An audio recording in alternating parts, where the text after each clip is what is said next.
अपने भक्त के दुख से भगवान नील माधव भी दुखी हो गए। भगवान गुफा में लौट आए, लेकिन साथ ही राजा इंद्रधुम्न से वादा किया कि वह एक दिन उसके पास जरूर लौटेंगे, बशर्ते कि वो एक दिन उनके लिए विशाल मंदिर बनवा दे। राजा ने मंदिर बनवा दिया और भगवान विष्णु से मंदिर में विराजमान होने के लिए कहा। भगवान ने कहा कि तुम मेरी मूर्ति बनाने के लिए समुद्र में तैर रहा पेड़ का एक टुकड़ा उठाकर लाओ। बोलो जगन्नाथ भगवान की जय। कैसे हैं आप लोग? ईश्वर कृपा से आप सब अच्छे होंगे। ईश्वर सब पे कृपा बनाए रखे, सबका कल्याण करें। आज मैं बताने जा रही हूँ कि जगन्नाथ रथोत्सव क्यों मनाया जाता है और कब मनाया जाता है, और भगवान जगन्नाथ के रथोत्सव की पूरी कहानी आपको जो है बताने जा रहे हैं विस्तार से। सबसे पहले तो आप जान लें कि क्यों और कब मनाया जाता है। तो भगवान जगन्नाथ जी की रथ यात्रा आषाढ़ मास के जो शुक्ल पक्ष की द्वितीया को निकलती है। जब अमावस आती है, अमावस के बाद जब द्वितीया तिथि होती है उसमें निकलती है, जो शुक्ल पक्ष की द्वितीया तिथि होती है। इस रथ में जगन्नाथ जी का रथ, बालभद्र जी का रथ और सुभद्रा जी का भी रथ शामिल होता है।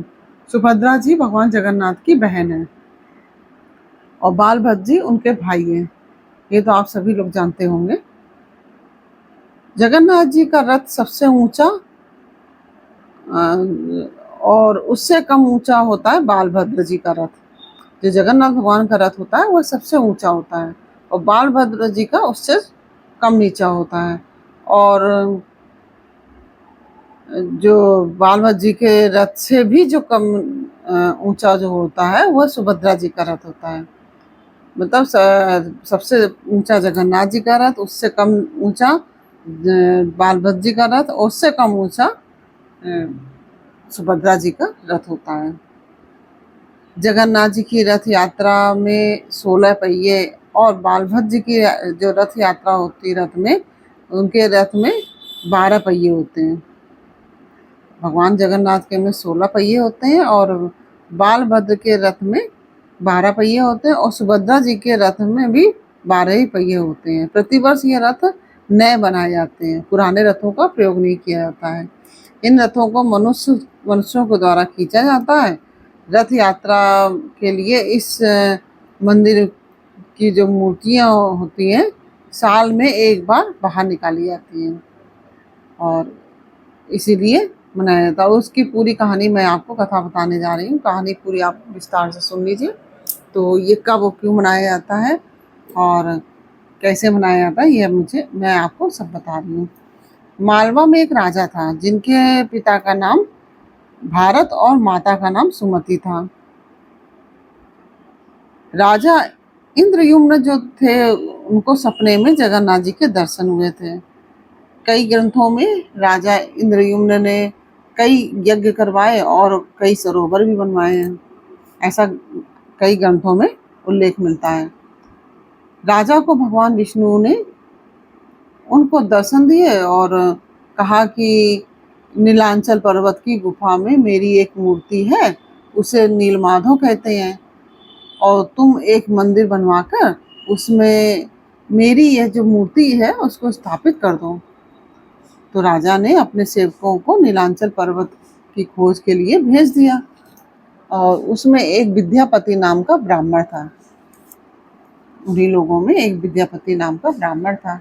विद्यापति ने सुन रखा था कि सबर कबीले के लोग नीलमाधव की पूजा करते हैं और उन्होंने अपने देवता की मूर्ति को नीलांचल पर्वत की गुफा में छिपा रखा है। वह यह भी जानता था कि सबर कबीले का मुखिया जो है विश्ववसु नीलमाधव का उपासक है और उसी ने मूर्ति को गुफा में छुपा रखा है। चतुर विद्यापति ने मुखिया की बेटी से विवाह कर लिया। वो जो विद्यापति था तो उसने राजा की बेटी से, मुखिया की बेटी से विवाह कर लिया।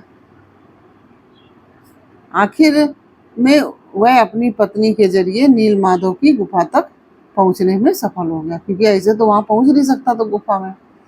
तो उसने वहां के मुखिया की बेटी से विवाह कर लिया। तो अब वो वहाँ का सदस्य हो गया तो अपना उसको जाने को मिल गया। तो इस तरह से वो नील माधव की गुफा में पहुंचने में सफल हो गया और उसने वह मूर्ति चुरा ली और राजा को लाकर दे दी। विश्वासु अपने आराध्य देव की मूर्ति चोरी होने से बहुत दुखी हुआ और अपने भक्त के दुख से भगवान नीलमाधव भी दुखी हो गए, क्योंकि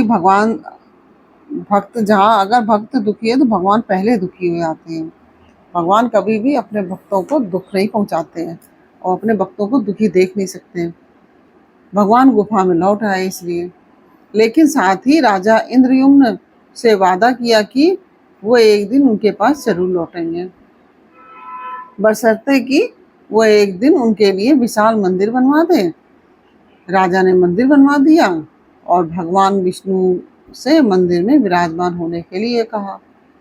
भगवान ने कहा कि तुम मेरी मूर्ति बनाने के लिए समुद्र में तैरना पेड़ का एक बड़ा टुकड़ा उठाकर ले आओ, जो द्वारका से समुद्र में तैरकर पुरी आ रहा है। द्वारका के समुद्र से तैरकर पुरी की तरफ आ रहा है और राजा के सेवकों ने उस पेड़ के टुकड़ों को तो ढूंढ लिया, लेकिन सब लोग मिलकर उसे उठा नहीं सके। वह उतना वजनी था, इतना वजन था उसका। तब राजा को समझ आ गया कि नील माधव के अनन्य भक्त सबर कबीले के मुखिया जो है विश्वसु की ही सहायता लेनी पड़ेगी इसके लिए। तो उस वक्त हैरान रह गए जब विश्वसु ने भारी भरकम लकड़ी को उठाकर मंदिर तक ले आए, क्योंकि राजा के जितने भी सैनिक थे वो नहीं उठा पाए, लेकिन विश्वसु उठाकर मंदिर में ले आए। अब बारी थी लकड़ी से भगवान की मूर्ति गढ़ने की। राजा के कारीगरों ने लाख कोशिश की, लेकिन कोई भी लकड़ी में छेनी तक नहीं चला सका। जो राजा के राज के कारीगर थे वो इसमें छेनी तक नहीं चला पाए।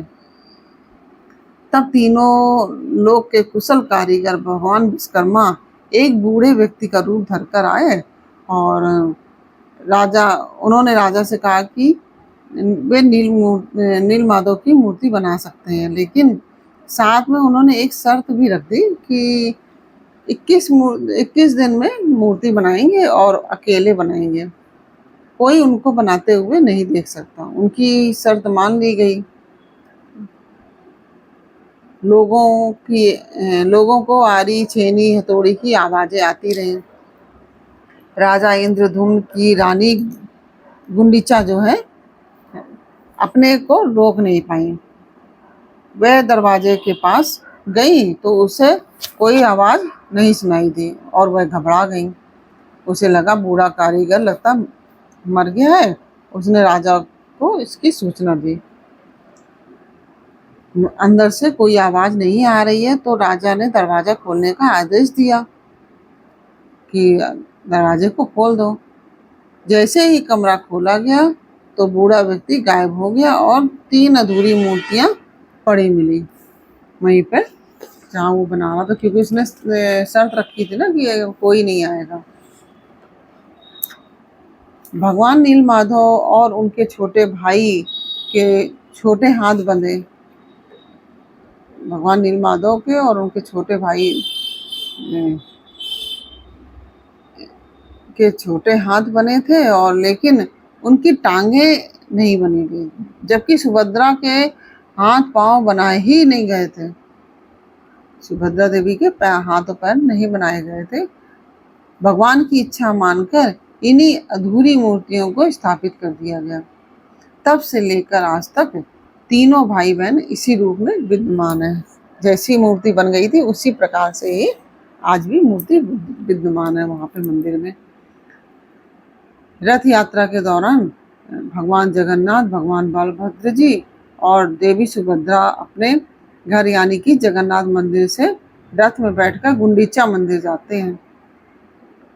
गुंडीचा मंदिर को भगवान जगन्नाथ की मौसी का घर माना जाता है। ऐसा कहा जाता है उनकी मौसी है, वो अपनी मौसी के घर आते हैं। श्री जगन्नाथ मंदिर के ऊपर स्थापित लाल ध्वज सदैव हवा के विपरीत दिशा में लहराता है। ये जगन्नाथ जी की विशेषता है, क्योंकि कि वो जो लाल ध्वज है वो हवा की विपरीत दिशा में फहराता है। और कहते हैं कि मंदिर के ऊपर से कोई पक्षी भी नहीं वहाँ से निकलता नहीं है। और ये कहानी आपको कैसी लगी, और ये जो जानकारी मैंने आपको दी है, ये आपको जानकारी कैसी लगी, ये मुझे कमेंट बॉक्स में अवश्य बताइए। अच्छी लगी हो तो वीडियो को लाइक शेयर अवश्य कीजिए, और कमेंट में जय श्री जगन्नाथ अवश्य लिखिए।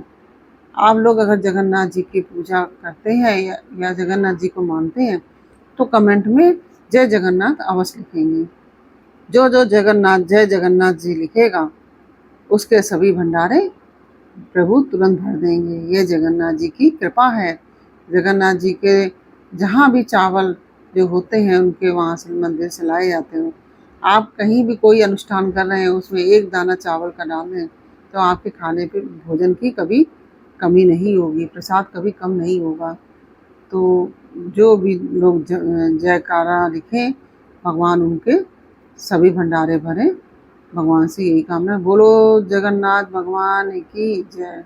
जो लोग बोलो बालभद्र भगवान की जय। बोलो सुभद्रा देवी माता की जय।